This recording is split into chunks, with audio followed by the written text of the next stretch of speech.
Hi everyone, welcome to our YouTube channel keep it simple. आज के video में हम बात करेंगे ऑप्शंस ट्रेडर्स की, क्योंकि इनके लिए जो do not exercise option facility होती थी उसको एनएससी ने स्क्रैप कर दिया है। तो अब ऑप्शन ट्रेडर को जो अपने ट्रेड हैं बहुत ही ज्यादा सावधानी से करने पड़ेंगे, नहीं तो उनको बड़े लॉसेस हो सकते हैं। तो आज के वीडियो में हम बहुत ही आसान भाषा में और बहुत ही आसान एग्जाम्पल से इस टॉपिक को समझेंगे। और आगे बढ़ने से पहले अगर आपने अभी तक चैनल को सब्सक्राइब नहीं किया है तो प्लीज सब्सक्राइब करके हमें मोटिवेट कीजिए।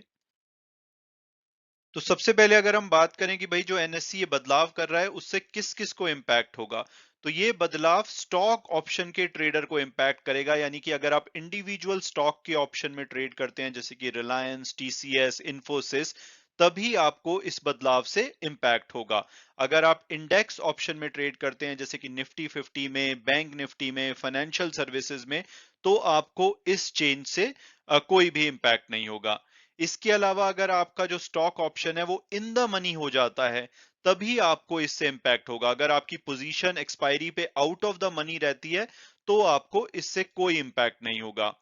इसके अलावा जो ये चेंजेस हैं वो 30 मार्च से किए जाएंगे, यानी कि अप्रैल 2023 की जो एक्सपायरी होगी उसमें ये बदलाव होगा। तो अगर आपकी पोजीशन मार्च 2023 में एक्सपायर हो रही है तो आपके लिए इसका कोई भी इंपैक्ट नहीं होगा। लेकिन अप्रैल 2023 या उसके बाद वाली जो भी पोजीशंस होंगी उसको ये बदलाव इंपैक्ट करेगा।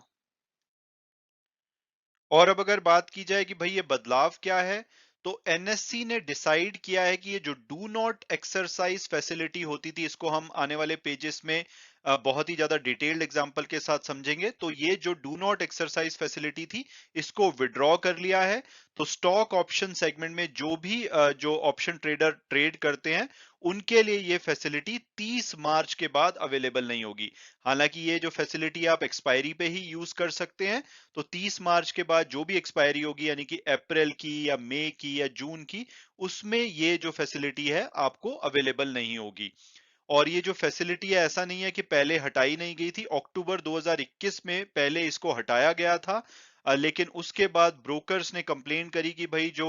ऑप्शन बायर्स हैं उनको इसकी वजह से काफी ज्यादा लॉसेस हो सकते हैं। तो अप्रैल 2022 में इसको री इंट्रोड्यूस किया गया था। यानी कि अक्टूबर 2021 से लेकर के मार्च 2022 या अप्रैल 2022 तक ये फैसिलिटी अवेलेबल नहीं थी। तो उस टाइम पे जैसे आप ट्रेड कर रहे थे वैसे ही अब दोबारा से ट्रेड करेंगे, क्योंकि एक बार फिर से जो इस फैसिलिटी को अक्टूबर 2021 की तरह जो अप्रैल 2023 वाली एक्सपायरी है उससे हटाया जा रहा है।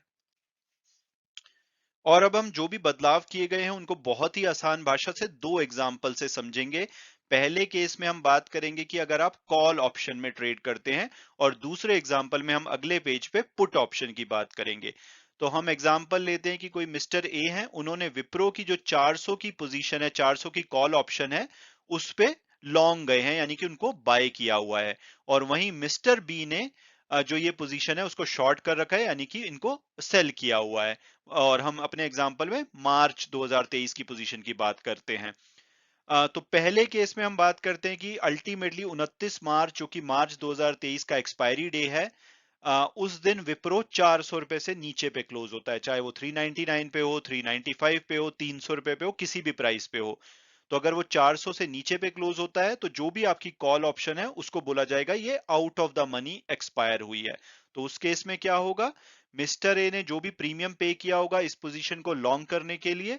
वो उनका लॉस हो जाएगा। और मिस्टर बी को जो भी प्रीमियम मिला होगा इस पोजीशन को शॉर्ट करने के लिए, वो उनकी इनकम हो जाएगी। तो क्योंकि ये out of the money position है तो इसमें कोई बदलाव नहीं है, तो आज भी इसकी ट्रीटमेंट ऐसी ही होती है और फ्यूचर में भी ऐसी होगी, तो इसमें कोई बदलाव नहीं होगा। तो बदलाव कहां होगा, बदलाव होगा अगर आपकी position close to the money है, यानी कि इन द मनी है और क्लोज टू द मनी है। क्लोज टू द मनी क्या होता है, मान लीजिए कि विप्रो का जो शेयर है वो एक्सपायरी डे पे जो कि 29 मार्च को है, उस दिन 403 रुपए पे बंद होता है। तो कॉल के केस में जो इस प्राइस से नीचे के तीन स्ट्राइक प्राइस होते हैं, जैसे कि विप्रो के केस में क्या हो जाएंगे, 400, 395 और 390, तो इनको बोला जाएगा close to the money strike options. तो इस केस में अभी तक क्या होता था, जैसे आपने अगर इस पोजीशन को बाय कर रखा था तो आपको आइडियली 403 पे विप्रो की एक्सपायरी पे क्लोज हुआ है, और तो आपको 3 रुपए का इंट्रिंसिक प्रॉफिट होगा, 1500 शेयर का लॉट साइज है, तो ओवरऑल आपको अगर आपने विप्रो की पोजीशन को बाय कर रखा था तो 4500 रुपए का प्रॉफिट हो जाएगा, और जिन्होंने विप्रो की कॉल ऑप्शन को बेच रखा था यानी कि मिस्टर बी, उनको 4500 रुपए के आसपास का लॉस हो जाएगा। तो अभी तक यानी कि मार्च 2023 तक की एक्सपायरी, यानी कि अप्रैल 2022 से लेकर के मार्च 2023 तक जो भी एक्सपायरी होगी, उसमें जो भी आपका ब्रोकर है, जीरोधा हो या एचडीएफसी सिक्योरिटी हो, वो क्या करेगा, अगर आपने इस पोजीशन को स्क्वायर ऑफ नहीं किया एक्सपायरी तक, आइडियली तो आप प्रॉफिट में होंगे तो आप स्क्वायर ऑफ कर चुके होंगे, लेकिन मान लीजिए आपने लास्ट तक होल्ड रखा और एंड में आपको कोई बायर नहीं मिला या सेलर नहीं मिला, तो उस केस में आपको आप शायद इसको स्क्वायर ऑफ नहीं कर पाए। तो उस केस में अभी तक जो भी आपका ब्रोकर था वो आपका कैश बैलेंस देखता था कि जो भी आपका कैश बैलेंस और प्रीमियम आपने अर्न किया है, वो अगर 50% ऑफ द कॉन्ट्रैक्ट वैल्यू है, विप्रो की कॉन्ट्रैक्ट वैल्यू क्या होगी, 1500 लॉट का शेयर साइज है और 400 रुपए का इसका स्ट्राइक प्राइस है, तो 6 लाख रुपए टोटल कॉन्ट्रैक्ट वैल्यू हो गई, उसका 50%। तो अगर आपने 3 लाख रुपए से कम का बैलेंस रख रखा है, तो वो ये मानता था कि भाई ये डू नॉट एक्सरसाइज आप इस में करना चाहते हैं, तो उस केस में अगर आप इसको एक्सपायरी तक स्क्वायर ऑफ नहीं करते तो ये वर्थलेस एक्सपायर हो जाती थी, यानी कि ना आपको कोई इनकम मिलेगी, ना ही मिस्टर बी को कोई नुकसान होगा। और अगर आपने 3 लाख रुपए से ज्यादा का बैलेंस रखा हुआ होता था, तो उस केस में ब्रोकर मानता था कि आप इसकी डिलीवरी लेना चाहते हैं 400 रुपए के प्राइस पे, तो वो आपको शेयर डिलीवर कर देता था। लेकिन अप्रैल 2023 से क्या बदलाव हो रहा है, तो उस केस में चाहे ये क्लोज टू द मनी हो, अगर आपने अपनी इस पोजीशन को, अगर आपने इसको बाय कर रखा है, आप मिस्टर ए हैं और आप एक्सपायरी पे इसको क्लोज नहीं करते यानी कि स्क्वायर ऑफ नहीं करते, तो आपको विप्रो के शेयर्स की कंपलसरी फिजिकल डिलीवरी लेनी पड़ेगी। और उसके लिए जो भी आपको मार्जिन रिक्वायरमेंट है, जैसे कि 3 लाख है, या आपके ब्रोकर की हो सकता है कि थोड़ी बहुत ऊपर नीचे मार्जिन रिक्वायरमेंट हो, तो उतना मार्जिन आपको रखना पड़ेगा, और अल्टीमेटली आपको जो भी 1500 इंटू 400 यानी कि 6 लाख रुपए का जो बैलेंस है वो लाना पड़ेगा, ताकि आप इसमें फिजिकल डिलीवरी ले पाएं। और मिस्टर बी को क्या करना पड़ेगा, मिस्टर बी को अपने अकाउंट में शेयर रखने पड़ेंगे, ताकि उनसे शेयर लेकर के आपको इन शेयर्स की डिलीवरी 400 रुपए पे दे दी जाए। तो अभी तक क्लोज टू द मनी के केस में अगर आपके पास पैसे नहीं होते थे और आपने लॉन्ग कर रखा था कॉल ऑप्शन को, तो आपके ऊपर मैंडेटरी फिजिकल डिलीवरी की जो ऑब्लिगेशन है वो नहीं होता था, आपका माना जाता था कि डू नॉट एक्सरसाइज आप करना चाहते हैं। लेकिन अप्रैल 2023 की एक्सपायरी के बाद आपको फिजिकली इसको सेटल करना पड़ेगा। अब हम सिमिलर एग्जांपल लेते हैं पुट ऑप्शन के केस में। मान लीजिए यहाँ पे आपने विप्रो की जो 400 रुपए की पुट ऑप्शन है उसको बाय कर रखा है, और मिस्टर बी ने ये 400 रुपए की जो पुट ऑप्शन है उसको शॉर्ट कर रखा है। तो ये अगर शेयर 400 रुपए से ऊपर बंद होता है, चाहे 401 पे हो, 450 पे हो, 500 पे हो, किसी भी प्राइस पे जो 400 के ऊपर है, तो इसको आउट ऑफ द मनी माना जाएगा। उस केस में मिस्टर ए ने जो प्रीमियम दिया होगा वो उनका लॉस हो जाएगा, और मिस्टर बी के लिए वो जो प्रीमियम है इनकम हो जाएगा। लेकिन अब जो close to the money contract होंगे, यानी कि पुट ऑप्शन के केस में close to the money contract होंगे, जिस भी प्राइस पे विप्रो सेटल होता है फाइनली, मान लीजिए 397 पे होता है, तो उस केस में 400, 405 और 410 वालों को close to the money contract बोला जाएगा। तो अभी तक क्या होता था कि अगर आपने शेयर्स नहीं रखे, क्योंकि पुट के, अगर आपने पुट को बाय कर रखा है तो आपके पास शेयर होने चाहिए देने के लिए अगर ये इन द मनी जाती है। तो अगर आपने शेयर नहीं रखे होते थे और आपकी close to the money strike price का कॉन्ट्रैक्ट होता था, तो आपको जैसे 3 रुपए, 400 माइनस 397 इंट्रिंसिक वैल्यू हो गई, 1500 का लॉट साइज हो गया, तो 4500 का प्रॉफिट हो जाता था मिस्टर ए को, और मिस्टर बी को लगभग 4500 का लॉस हो जाता था। तो मार्च 2023 की एक्सपायरी पे क्या होगा, पोस्ट मार्केट जब भी क्लोजिंग होगी और अगर आपने इस पोजीशन को स्क्वायर ऑफ नहीं कर रखा, तो ब्रोकर देखेगा कि भाई आपके डीमैट अकाउंट में सफिशिएंट स्टॉक है कि नहीं है, और अगर आपके अकाउंट में स्टॉक नहीं होते थे मान लो, और आपकी close to the money contract होता था, तो ये पोजीशन आपकी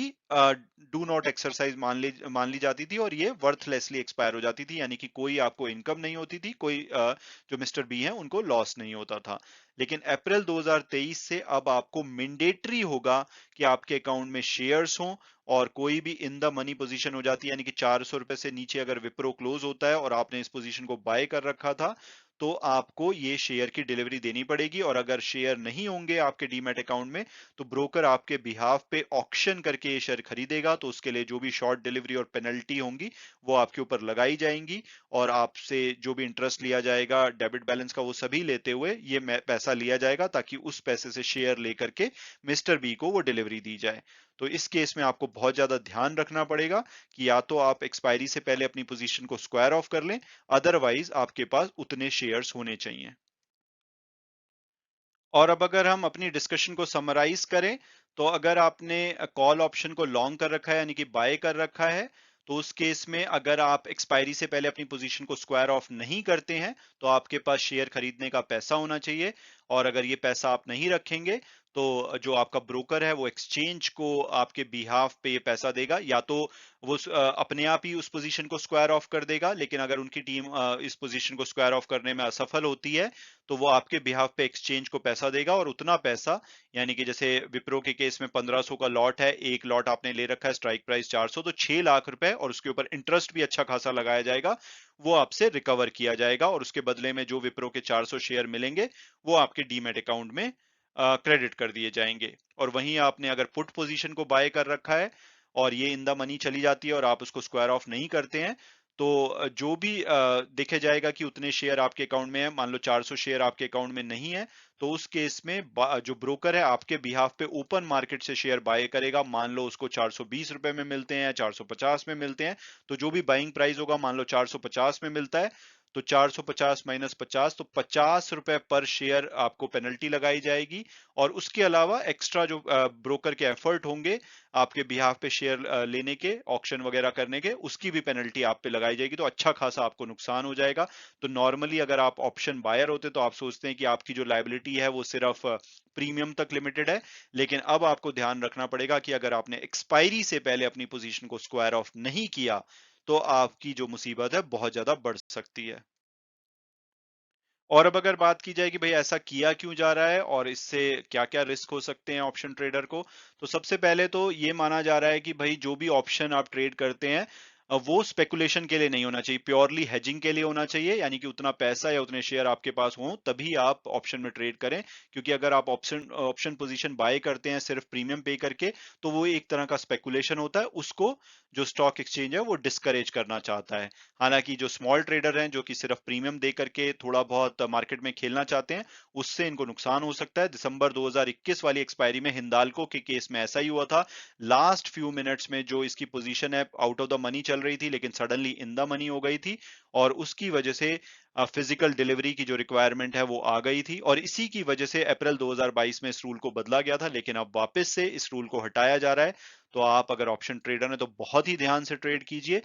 मैं जानता हूं कि थोड़ा सा टॉपिक कॉम्प्लिकेटेड हो सकता है, तो अगर आपकी कोई भी स्पेसिफिक क्वेश्चन है तो आप कमेंट सेक्शन में लिखिए, मैं हमेशा की तरह उनका डिटेल में आंसर देने की कोशिश करूंगा। मैं उम्मीद करता हूं कि आपको ये वीडियो पसंद आया होगा और आपने कुछ नया जाना होगा। Thanks so much for watching the video, and God bless you all.